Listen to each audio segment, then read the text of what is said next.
नमस्कार, आप देख रहे द न्यूज बर्ड और मैं हूं आपके साथ पूजा। खबरों पर जाने से पहले एक नजर डालते हैं टॉप हेडलाइंस पर।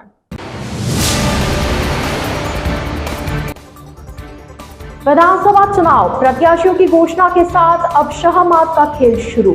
जोधपुर की शेरगढ़ विधानसभा सीट पर संशय बना। निर्दलीय ने शहर और महेंद्र बिश्नोई ने लूणी विधानसभा से भरा पर्चा। ग्रामीण की हत्या का मामला, मंत्री कैलाश चौधरी पहुंचे धरना स्थल पर, कहा राजस्थान में जंगल राज।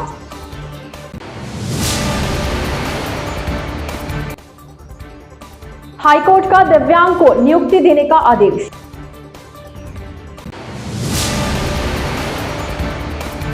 रोडवेज कर्मियों ने की समय पर वेतन पेंशन की मांग, रोडवेज बस स्टैंड पर प्रदर्शन किया। तो ये थी हेडलाइंस और अब खबरें विस्तार से। प्रदेश में विधानसभा चुनाव 25 नवंबर को होने हैं। अभी लोग दीपोत्सव की तैयारी में जुटे हुए हैं। दीपावली निकलने के बाद चुनावी सरगर्मियां और तेज होती नजर आएंगी। जोधपुर जिले की 10 विधानसभा सीटों पर शाहमात का खेल आरंभ हो चुका है। हालांकि अभी सूरसागर से कांग्रेस ने अपना प्रत्याशी घोषित नहीं किया है। वहीं शेरगढ़ में भी कमोवेश यही स्थिति बनी हुई है। जोधपुर की अब तक की 7 सीटों में से 6 पर प्रत्याशी रिपीट किए गए हैं। सबसे हॉट समझे जाने वाली सरदारपुरा सीट पर अभी खुलासा हो गया है। यहां मुख्यमंत्री अशोक गहलोत के सामने जेडीए के पूर्व चेयरमैन डॉक्टर महेंद्र सिंह राठौड़, उनके सामने भाजपा की तरफ से चुनावी रण में है। शहर से अतुल भंसाली को टिकट मिल चुका है तो सूरसागर से देवेंद्र जोशी है। इस सीट पर कांग्रेस का कोई प्रत्याशी घोषित नहीं किया गया है। आज रात या शनिवार तक यहां से संशय के बादल छट जाएंगे। इधर आज दोपहर तक एकमात्र निर्दलीय प्रत्याशी के तौर पर शहर विधानसभा सीट से अनिरुद्ध सिंह की तरफ से पर्चा दाखिल किया गया है। कांग्रेस विधायक एवं शहर प्रत्याशी मनीषा पवार द्वारा शनिवार को अपना नामांकन दाखिल करने की संभावना बनी है। तो मुख्यमंत्री अशोक गहलोत की तरफ से 6 नवंबर यानी सोमवार को पर्चा दाखिल किया जाएगा। शनिवार से जोधपुर विधानसभा की सीटों को लेकर प्रत्याशियों की तरफ से नामांकन दाखिल को लेकर तेजी आने की उम्मीद है। 5 नवंबर को रविवार भी है और रिटर्निंग अधिकारी मौजूद नहीं रहेंगे। नामांकन की अंतिम तारीख 6 नवंबर रखी गई है। ऐसे में पूरी संभावना बनी है कि नामांकन दाखिले को लेकर शनिवार को तेजी आ सकती है और महज 2 दिन शेष है।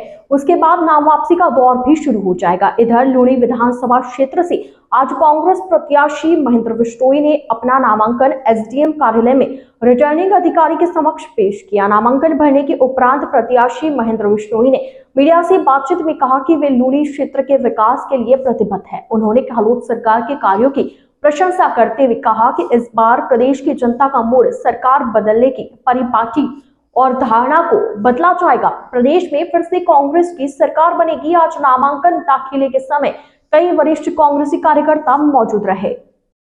जोधपुर संभाग के बालोतरा जिले में नेवरी गांव में गत 30 अक्टूबर को ग्रामीण की हत्या किए जाने के मामले में अब तक हत्यारों को गिरफ्तार नहीं किया गया है। पुलिस पर मिलीभगत का आरोप लगा है और परिजनों की तरफ से जोधपुर के एमडीएम अस्पताल में आज 3 दिन से धरना प्रदर्शन किया जा रहा है।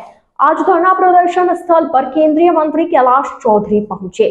मंत्री चौधरी ने कहा कि राजस्थान में जंगल राज बना हुआ है। परिजन 3 दिन से अपनी मांगों को लेकर धरना प्रदर्शन कर रहे हैं मगर अब तक उनकी सुनवाई नहीं हो रही। राज्य सरकार तुष्टीकरण की नीति अपनाए हुए है। मृतक के परिजनों की मांगों को तुरंत निस्तारित किया जाना चाहिए। सरकारी नौकरी, उचित मुआवजा और आरोपियों की गिरफ्तारी के साथ ही पुलिसकर्मियों के खिलाफ भी कार्रवाई होनी चाहिए। मंत्री कैलाश चौधरी ने कहा कि यह घटना निंदनीय है। आज सरेआम किसी का भी सर कलम कर दिया जाता है। सरकार तुष्टीकरण की नीति अपना आरोपियों को बचाने में लगी है। उन्होंने चेतावनी दी कि यदि आज मृतक परिवार और समाज के लोगों की मांगे नहीं मानी जाती है तो कल यानी शनिवार को पूरे बालोतरा जिले में धरना प्रदर्शन किया जाएगा, जिसकी पूरी जिम्मेदारी सरकार की होगी। केंद्रीय मंत्री चौधरी ने कहा कि पुलिस ने आरोपियों को बचाने के इरादे से घायल को कल्याणपुर अस्पताल ले जाने की हिदायत दी, जबकि वास्तव में घायल को मंडली के सरकारी चिकित्सालय ले जाया गया था। इससे साफ होता है कि पुलिस के इसमें मिलीभगत है। दरअसल बालोतरा जिले में मंडली क्षेत्र में भंवर सिंह राजपुरोहित के खेत में पशुओं के घुसने को लेकर उसने आपत्ति उठाई थी, तब आरोपियों द्वारा झगड़ा किया गया था। पड़ोसी होने के नाते ओमाराम उर्फ ओम प्रकाश पुत्र मुलाराम जाट ने बीच बचाव किया। इस पर बाद में आरोपियों ने नेवरी गांव 30 अक्टूबर की शाम को ओमाराम उर्फ ओम प्रकाश पर बाइक से लौटते समय सरियों और लाठियों से हमला कर बुरी तरह घायल कर दिया। बाद में पता चलने पर उन्हें उपचार के लिए पहले मंडली के सरकारी अस्पताल ले जाया गया, जहां से जोधपुर रेफर कर दिया गया, मगर 31 अक्टूबर की रात को उनकी मौत हो गई। राजस्थान हाईकोर्ट के वरिष्ठ न्यायाधीश अरुण बंसाली ने आयुर्वेद चिकित्सा अधिकारी भर्ती 2023 में एक निरशक्तजन बाएं हाथ से विकलांग दिव्यांग को समस्त परिलाभ सहित 3 सप्ताह में नियुक्ति देने के लिए आदेश दिए। इस मामले में वरिष्ठ न्यायाधीश अरुण बंसाली ने निरशक्तता को लेकर हाथ और भुजा का विस्तृत विवेचन कर निर्णय दिया। आयुर्वेद विभाग ने विकलांगता प्रमाण पत्र में बाएं भुजा के स्थान पर बाएं हाथ की निरशक्तता लिखी होने के कारण अभ्यर्थिता निरस्त कर दी थी। जिला चूरू के बिदासर निवासी डॉक्टर रविंद्र कुमार नायक की ओर से अधिवक्ता यशपाल खिलेरी ने हाईकोर्ट में एक रीट याचिका दायर कर बताया कि ट्वाची बाएं हाथ में 40% से अधिक लोकोमोटर्स डिसेबिलिटी से पीड़ित होकर वन हाथ श्रेणी से निरशक्तजन है। दिव्यांगजन अधिकार अधिनियम के प्रावधानों के तहत कुल 4% क्षैतिज रूप से आरक्षण का प्रावधान किया हुआ है, जो विज्ञापित पद के कार्य दायित्वों के अनुरूप निरशक्तजन की उपयुक्त श्रेणी को देय होता है। औद्योगिक प्रशिक्षण संस्थान में शुक्रवार को यातायात सुरक्षा को लेकर यातायात पुलिस द्वारा जागरूकता अभियान चलाया गया। यातायात पुलिस के अनुसार अभियान के दौरान ITI के विद्यार्थियों को यातायात नियमों की जानकारी दी गई, साथ ही सड़क हादसों से बचने के टिप्स भी दिए गए। विद्यार्थियों को बताया गया कि सड़क दुर्घटनाओं में होने वाली मृत्यु दर देश में सर्वाधिक है। हेलमेट का प्रयोग अवश्य करें। दोपहिया वाहन पर 3 सवारियों को न बिठाएं। 18 वर्ष से कम आयु के बच्चे वाहन नहीं चलाएं। इसी प्रकार 4 पहिया वाहन बिना सीट बेल्ट के नहीं चलाना चाहिए। रिफ्लेक्टर अवश्य लगाएं। सड़क के नियमों का पालन करने से आप स्वयं भी सुरक्षित रहते हैं, अन्य लोग भी सुरक्षित रहते हैं। नंबर प्लेट कलात्मक ढंग से नहीं बल्कि सामान्य ढंग से लिखवाएं, जिससे सभी लोग पढ़ सके। इस दौरान ITI के शिक्षक और पुलिस अधिकारी मौजूद रहे।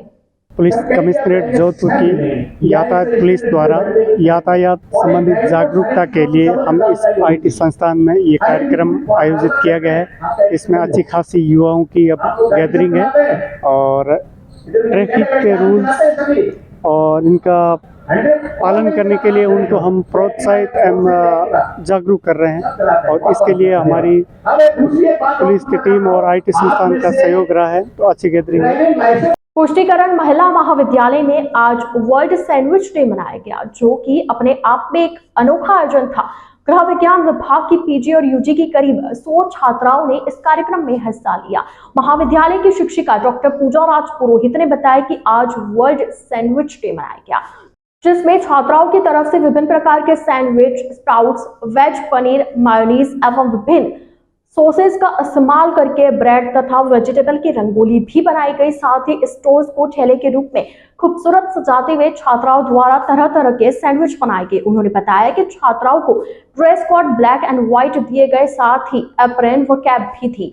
वहीं कॉलेज प्रिंसिपल KK व्यास ने बताया कि बेहतरीन सजावट के लिए वर्षा और नीलम, बेस्ट सैंडविच के लिए निशा दाधीच और मानसी सोनी, स्मॉल सैंडविच के लिए खुशबू और वंशिता एवं असाधारण सैंडविच के लिए अनुष्का और भावना की सराहना की गई।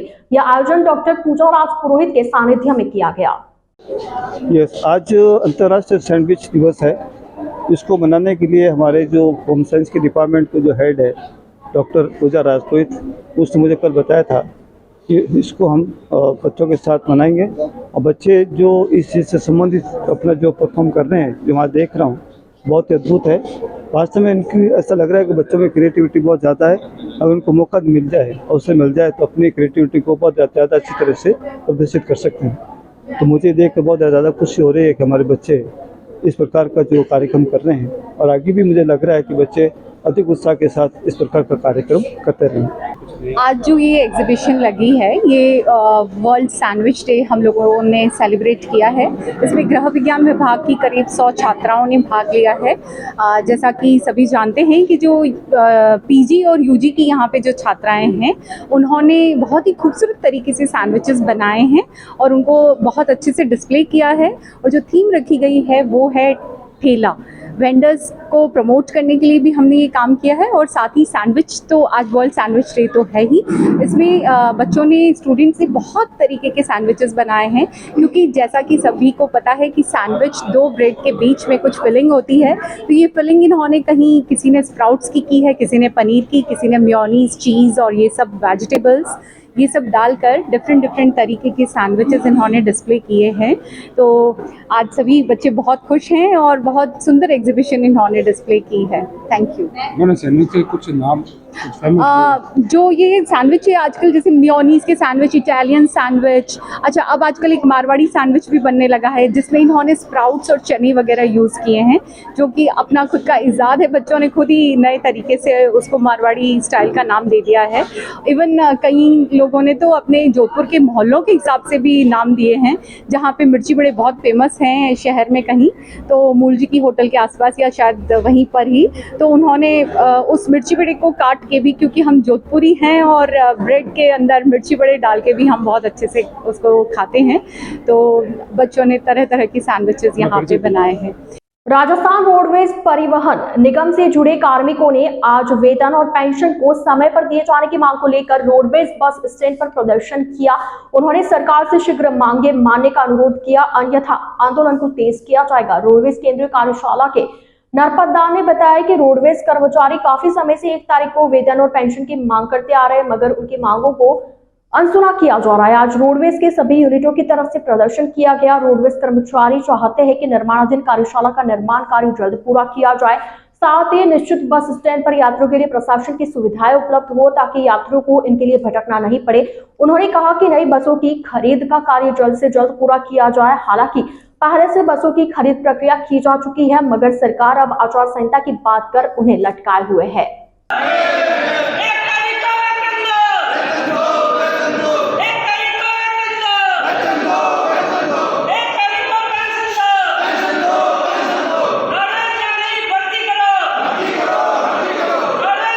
आज हमारे सभी यूनिटों के ऊपर सभी यूनिटों पे प्रदर्शन किया जा रहा है। पिछले 2 माह से किसी कर्मचारियों को वेतन और पेंशन का भुगतान नहीं हुआ है और नई बसों की खरीद नहीं हुई, जिसकी वजह से हर जगह बस की ब्रेकडाउन की पोजीशन पे खड़ी है गाड़ियाँ और सुचारू रूप से संचालन नहीं हो रहा है।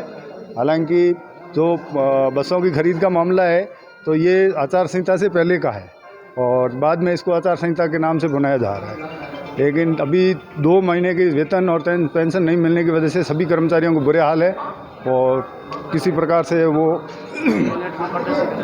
इसीलिए हर यूनिट के ऊपर ये प्रदर्शन किया जा रहा है और इसके साथ ही सरकारी कर्मचारियों की तरह ही बोनस की भी मांग की जा रही है। द न्यूज बर्ड के इस बुलेटिन में फिलहाल वक्त तो चला एक छोटे से ब्रेक का। ब्रेक के बाद जल्द हाजिर होंगे, आप बने रहिए द न्यूज बर्ड के साथ। प्रेरणा एक पहल विकास की ओर लेकर आ रहा है दिवाली शॉपिंग मेला 3, 4 और 5 नवंबर को, जहां मिलेंगे आपको हाथ से बने दिवाली डेकोरेशन आइटम, दीपक, गोबर के दीपक, पूजा का सामान, वस्त्र, lighting, candle, handloom item, readymade garment, woollen garment, bedsheets, bag, साड़ियाँ, ड्राई फ्रूट्स, खींचा, बड़ी, पापड़, अचार, खाजा, मठरी, घर पर बने मसाले, घर की साफ सफाई के सामान और कुछ विशेष जैसे solar energy services, alkaline water purifier, बकूरसिया सहित विभिन्न प्रकार के उत्पाद एक ही स्थान पर। वहीं ब्यूटी पार्लर की सेवाएं भी उपलब्ध, साथ ही फूड कोर्ट में फास्ट फूड, चाट, विभिन्न प्रकार के खाने पीने की अलग अलग वैरायटी भी सभी स्टॉल्स महिलाओं द्वारा लगाई गई है। दिनांक 3 से 5 नवंबर 2023, स्थान पुष्करना गोविंदगढ़ ब्रह्मबाग जालोरी गेट जोधपुर।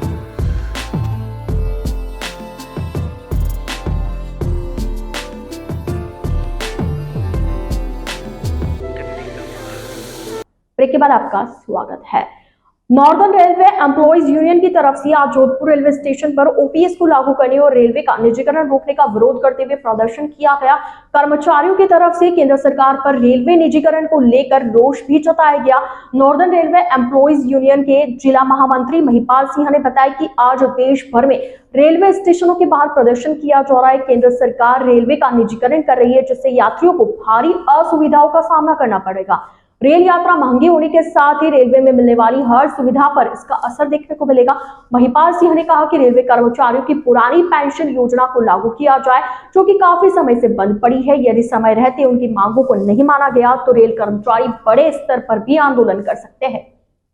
सभी मजदूर संगठनों के आह्वान पर आज पूरे देश के अंदर रेलों का, बिजली का, BSNL का, एयर इंडिया का जो सरकार निजीकरण करने जा रही है, हम सभी मजदूर संगठन उसका विरोध करते हैं। इसी के रहते आज हम रेलवे स्टेशन जोधपुर के बाहर प्रदर्शन कर सरकार को आगाह करना चाहते हैं कि जितने भी मजदूर उपक्रम है सरकार उनको बेचने का मानुष बना रही है, वो राष्ट्र हित में नहीं है। हम इसका विरोध करते हैं और सरकार से मांग करते हैं कि जो सरकार ने वादे किए थे उनके ऊपर खरे उतरने का काम करे। सरकार ने हर हाथ को काम देने का काम कहा था, लेकिन जिन हाथों के पास में काम है उन कामों को भी छीनने का सरकार प्रयास करती है, जिसका CITU के आह्वान पर all India railway federation, north western railway employ union railway station Jodhpur के बाहर प्रदर्शन कर सरकार का ध्यान आग्रह करते हुए मांग करती है कि हर हाथ को काम दिया जाना चाहिए और जिन हाथों के पास काम है उनको अगर छीनने का काम कर रही है तो निश्चित तौर पर हम आंदोलन की राह पर जाकर, ये वर्ष चुनाव का वर्ष है, प्रजातंत्र के अंदर सर कलम कराने की आवश्यकता नहीं, सर गिनाने की आवश्यकता है।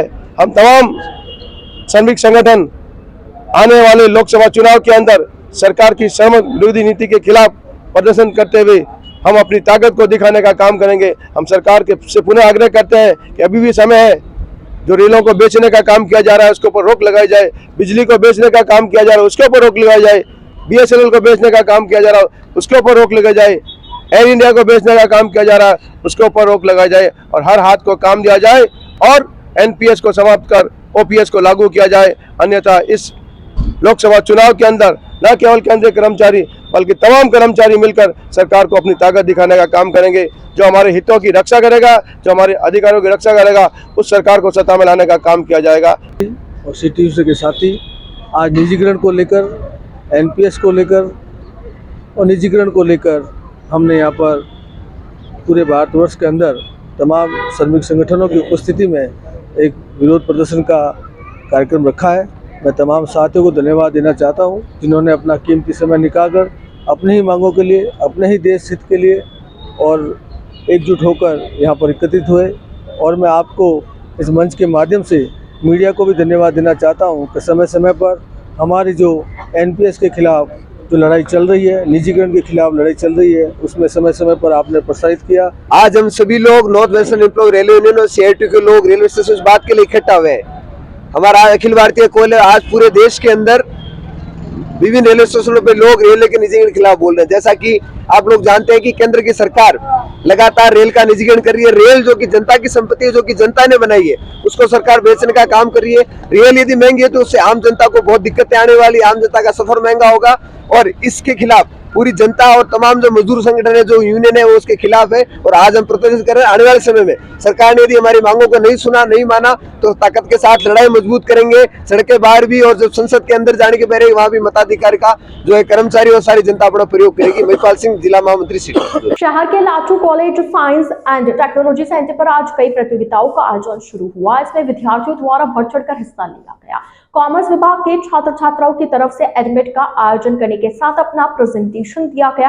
कॉलेज के प्रिंसिपल एवं प्रोफेसर डॉक्टर रोहित जैन ने बताया कि कॉलेज में विद्यार्थियों के लिए आज से विभिन्न प्रतियोगिताओं का आयोजन आरंभ हुआ है। इसमें कल्चर से लेकर स्टैंड अप हेड को रखा गया है। खेलकूद में विद्यार्थियों के लिए वॉलीबॉल, बास्केटबॉल, खो खो के साथ कबड्डी का आयोजन रखा गया, जिसमें विद्यार्थी उत्साह से भाग ले रहे हैं। वहीं कॉलेज की कॉमर्स फैकल्टी की विभागाध्यक्ष डॉक्टर वंदना गुप्ता ने बताया कि स्टेप अहेड के तहत एडमेड प्रतियोगिता रखी गई, जिसमें 150 से ज्यादा विद्यार्थियों ने भाग लिया। विद्यार्थियों द्वारा एड बनाकर उनका प्रेजेंटेशन दिया गया, किस तरह से मार्केट में अपने उत्पाद को चला सकते हैं। उन्होंने बताया कि इसमें कॉमर्स BBA के तकरीबन 150 विद्यार्थियों ने भाग लिया। प्रथम चरण में रंगोली के साथ वेस्ट से उत्पाद को बनाया गया। कल ग्रुप्स का आयोजन किया जाएगा।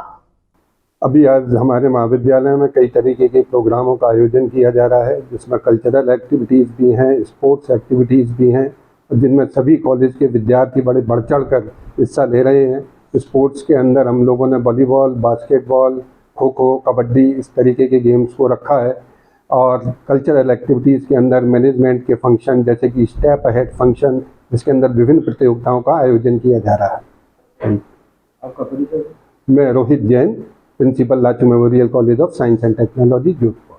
विराटनगर में विधानसभा चुनाव को लेकर नामांकन प्रक्रिया प्रारंभ हो चुकी है। शुक्रवार को विराटनगर में 2 निर्दलीयों ने अपना नामांकन दाखिल किया। इसमें एडवोकेट टीना यादव एवं भीमसेन गुर्जर ने अपना नामांकन रिटर्निंग अधिकारी के समक्ष प्रस्तुत किया। विराटनगर में विधानसभा चुनाव 2023 को लेकर नामांकन प्रक्रिया प्रारंभ हो चुकी है। कांग्रेस और बीजेपी ने अपना प्रत्याशी घोषित कर दिया, लेकिन अभी तक 2 निर्दलीय प्रत्याशियों ने अपना नामांकन दाखिल करवाया है, जिसके अंतर्गत निर्दलीय प्रत्याशी टीना यादव एवं भीमसेन गुर्जर ने अपना नामांकन भरकर चुनावी समर में अपनी पारी की शुरुआत कर दी है। यहाँ पर कांग्रेस प्रत्याशी इंद्राज गुर्जर और भाजपा से कुलदीप धनखड़ चुनावी रण में है।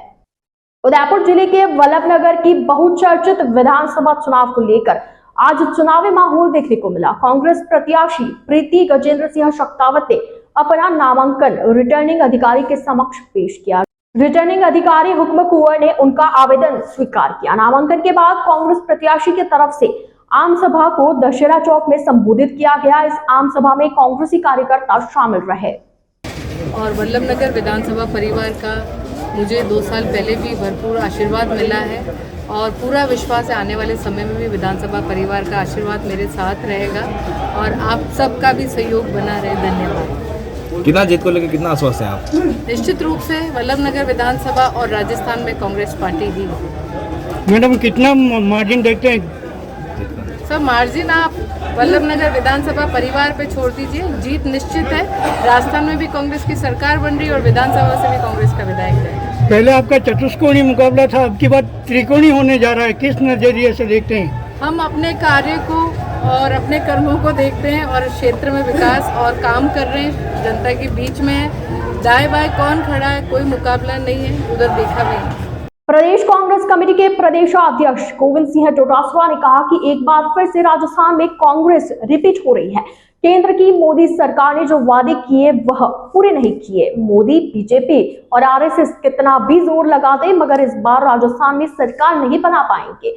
वे आज नामांकन दाखिले के बाद मीडिया से बातचीत कर रहे थे। डोटासरा ने कहा कि प्रदेश की गहलोत सरकार ने कई अच्छी योजनाएं चलाई, जिसमें जनता को राहत मिली है। 36 कौम के लोगों का इस बार कांग्रेस को साथ है। पूरे राजस्थान में कार्यकर्ताओं में उत्साह का माहौल है। उन्होंने प्रेस वार्ता में प्रदेश सरकार की उपलब्धियों को गिनवाया। उन्होंने कहा कि मोदी सरकार ने जो वादे किए उस पर खरी नहीं उतरी है, चाहे वह किसानों की कर्ज माफी हो या बेरोजगारी दूर करना हो या महंगाई, किसी पर भी खरी नहीं उतर पाई। नामांकन पत्र दाखिल करने से पूर्व डोटासरा ने शहर के श्रद्धानाथ जी के आश्रम में धूप लगाकर उनका आशीर्वाद भी लिया। डोटासरा के नामांकन भरने के समय काफी संख्या में कार्यकर्ताओं को देखा गया। नामांकन के बाद डोटासरा ने नेहरू स्टेडियम में एक आम सभा को भी संबोधित किया। आम सभा में राजस्थान प्रदेश कांग्रेस प्रभारी सुखजिंदर सिंह रंधावा, वरिष्ठ नेता मनमोहन प्रकाश शर्मा, जिग्नेश मेवानी, काबीना मंत्री प्रताप सिंह खाचरियावास सहित कांग्रेस के दिग्गज नेता मौजूद रहे।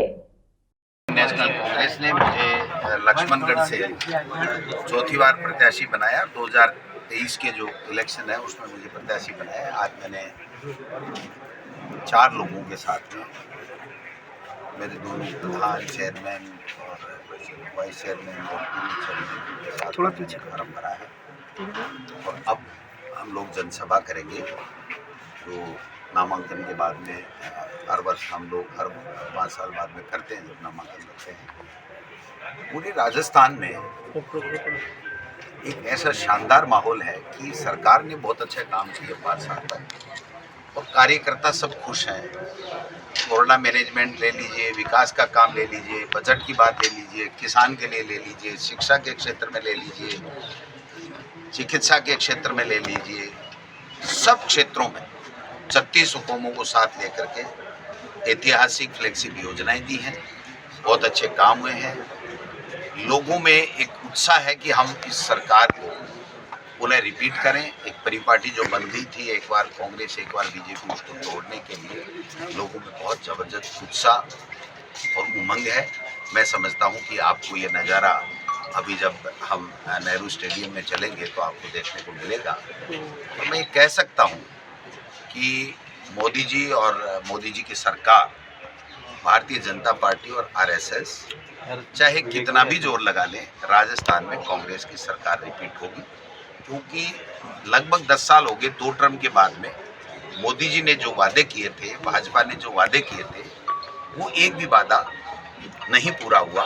चाहे वो महंगाई कम करने की बात हो, चाहे वो रोजगार देने की बात हो, नौकरियां देने की बात हो, किसान की आमदनी दोगुनी करने की बात हो, किसान के कर्जे माफ करने की बात हो, विदेश नीति ठीक करने की बात हो, हमारी आर्थिक नीति ठीक करने की बात हो, मैं समझता हूँ उसमें सब में एनडीए सरकार फेल हुई है।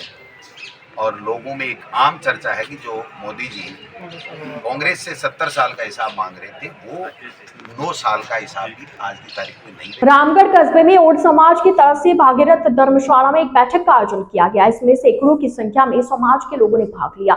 ओड समाज ने भाजपा के द्वारा टिकट न मिलने का विरोध जताते हुए नेताओं के खिलाफ नारेबाजी की। भाजपा के ओबीसी जिला अध्यक्ष सुदेश खामरा ने कहा कि समाज के 48,000 वोटर होने के बावजूद भी हमारे समाज को भाजपा ने इस बार भी टिकट नहीं दिया गया, जिसे हमारा समाज कड़े शब्दों में निंदा करता है। समाज की तरफ से अब अपना प्रत्याशी मैदान में उतारा जाएगा। बैठक में निर्मल सुरा ने भी विरोध दर्ज कराया। बता दें कि ओड समाज की तरफ से भारतीय जनता पार्टी से इस बार चुनाव में समाज के व्यक्ति को टिकट दिए जाने की बात रखी गई थी। ओड समाज की इस बैठक में केसुदेश खंबरा, हंसराज, रमेश सरपंच, उप सरपंच रामेश्वर, अर्जुन मागल, सरपंच दीवान, सरपंच वीर सिंह आदि मौजूद रहे और अपने विचार व्यक्त किए। आज और समाज रामगढ़ में इकट्ठा हुआ है धर्मशाला में। मैं और समाज की तरफ से सभी ने मेरे समर्थन कर रखा है कि भाई और समाज के जो टिकट के लिए हमने प्रयास करा था, लेकिन पार्टी ने हमें नकार के ऐसे फेंक दिया जैसे दूध में से मलाई अलग फेंकती है। 50,000 वाला टकरा है और दो वोटों वाला आज सिकंदर बन रहा है। पार्टी ने निर्णय ले लिया है, कल की तारीख में फैसला हो जाएगा पार्टी ने, और अभी कोई फैसला नहीं हुआ।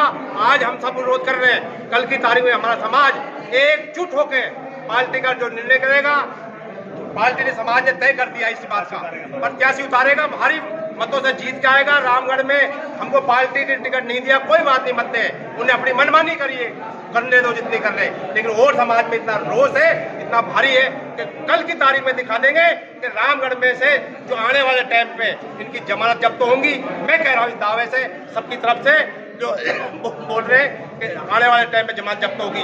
हमारे लेके पार्टी कांग्रेस जीते या हमारा प्रत्याशी जीते, दूसरा कोई होगा या कोई सा भी जीते, लेकिन हमारा और समाज बीजेपी। आज हमारा सारा ओड समाज संगठित हुआ है। गत 60-70 वर्षों से हमारे समाज ने बीजेपी को वोट किया है और हर बार हमें अपने हकों से वंचित रखा है। और आज हम सारा समाज, जितने भी पद हमारे समाज ने ले रखे हैं, सबका बहिष्कार करेंगे और बीजेपी पार्टी का भी बहिष्कार करेंगे और बीजेपी पार्टी रामगढ़ विधानसभा से पूरी तरह हरा कर भेजेंगे। आज का ये आक्रोश प्रदर्शन है। भारतीय जनता पार्टी ने जिस तरीके से वोट समाज को दरकिनार किया, 50,000 से ज़्यादा मतदाता होते हुए हर बार यहाँ पर वोट ठगा सा महसूस करता है। क्या वोट समाज को भारतीय जनता पार्टी ने केवल वोट देने का माध्यम रखा है? मैं ये नहीं कहता कि वोट हिंदुत्व से नहीं जुड़ा, वोट समाज हिंदुत्व का है और हिंदुत्व का रहेगा, लेकिन इसको दरकिनार बार बार भारतीय जनता पार्टी क्यों करती है? हमारे समाज के सुदेश खामरा जी, निर्मल सुरा जी, 2 प्रत्याशी मौजूद थे, क्या दोनों ही नकारा थे? इतना वोट बैंक होने के बावजूद जिसके 2 वोट नहीं है उसको पार्टी क्यों टिकट दे देती है? पार्टी को ये बहुत भारी पड़ेगा। मैं हिंदुत्व का चेहरा हूं और हिंदुत्व का रहूंगा, लेकिन भारतीय जनता पार्टी को ये सबक सिखाना होगा कि आने वाले समय में अगर वोट समाज को दरकिनार किया है तो शीघ्र ही वोट समाज अपना प्रत्याशी उतार करके अपनी ताकत दिखाएगा और भारतीय जनता पार्टी को सबक सिखाएगा कि आने वाले समय में वोट समाज को, यदि भारतीय जनता पार्टी ने आज तक हमसे संपर्क नहीं साधा, ना सुदेश खामरा से ना मुझसे, क्यों नहीं साधा कि पार्टी ने अगर टिकट दूसरे को दे दिया तो वोट समाज का कोई वर्चस्व कहीं स्थापित होगा या नहीं होगा? इस पार्टी की, भारतीय जनता पार्टी की मैं घोर निंदा करता हूँ। प्रत्याशियों को संभाल भी नहीं कर रहे। क्या पार्टी ने वोट समाज को इस लायक भी नहीं समझा? आइए चलते चलते एक बार फिर नजर डालते आज की टॉप हेडलाइंस पर।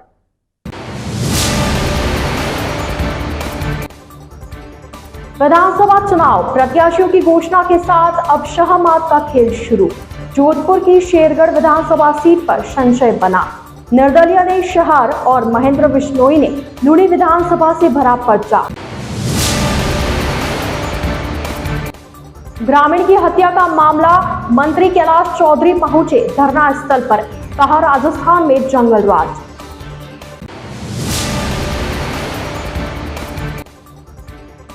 हाईकोर्ट का दिव्यांग को नियुक्ति देने का आदेश।